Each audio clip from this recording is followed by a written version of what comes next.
This two-stage snowblower is not always the better option. There are times that it is more of an advantage to have a single-stage snowblower. So depending on what your application is, the two-stage may be right for you, or maybe it's the single-stage. We're going to go over the pros and cons of a single-stage versus a two-stage snowblower. Now we're going to jump into where would I recommend one over the other, you know, based on conditions, size of driveway, but what is the difference between the single stage? Why is it called a single stage?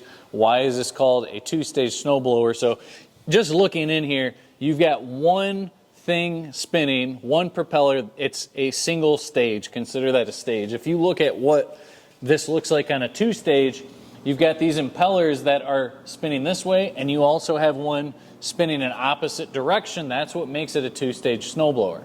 And really it's pretty simple, just in size, just in nature. If you don't have as large a driveway, you probably already have this idea that a single stage may be for you. It simply doesn't have the depth to it. It doesn't have the same amount of width, and it's going to take a significantly longer period of time, right, if you try to use this on a very large driveway versus a two-stage. Well, besides that, you really need to think about the product and how it's going to look, the type of surface that you have. So we would always make the suggestion, if you have kind of a shorter driveway, right, that makes sense, or smaller snowfall, to go here. The other consideration is the surface that you are clearing. So if you have a hard surface, that's where I would really recommend the single stage option. Because of this paddle, it will clear directly to the ground and actually scrape against the ground. So Rocky wants to get involved in it. So, but if you compare that to gravel, if this was going against gravel, this would be kicking the gravel up. It would make more of a mess. Now, if that's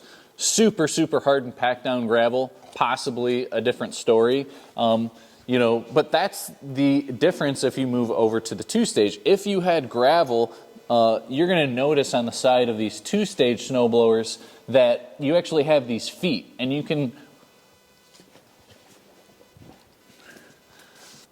So if you, gosh, Rocky. So as I was saying, the shoes that are actually on the side of this, that's what allows you, Drew. Hello, darkness, my old friend. Drew, are we good? Can we focus? All right, so as I was saying, the shoes that are on the side of this, you can move those up and down, right? So you want to move those, you know, up high enough that this is not digging into the ground. Imagine if you didn't have the shoes on, you know, and this was digging straight into concrete or something. You know, the shoes will lift this enough that it's not digging in, and especially you have a gravel driveway, we're at stone, things like that. I'm going to get those shoes set down so it pulls up a little bit more and doesn't dig in. It's going to naturally leave just a little bit left over versus the single stage. So I don't really hear that point talked about, you know, enough. Clearly, if you've got a really long driveway, you know, a wider driveway, you can get into, you know, 30-inch models.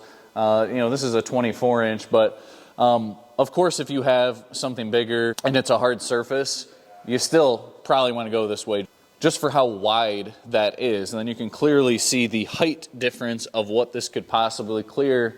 You know, we're in southern Michigan here, so it's going to depend on your region. It seems like where we're located in the central southern region of Michigan, we sell probably more single stage. Now, if I was located over on this side of Michigan and I had that lake effect snow and it seems like you see a lot bigger snowfalls, then it makes more sense probably to go over this way. So that's what I'd consider if I were you looking at a snowblower. Hope that gives you guys the insight that you were looking for in your quest for that new snowblower.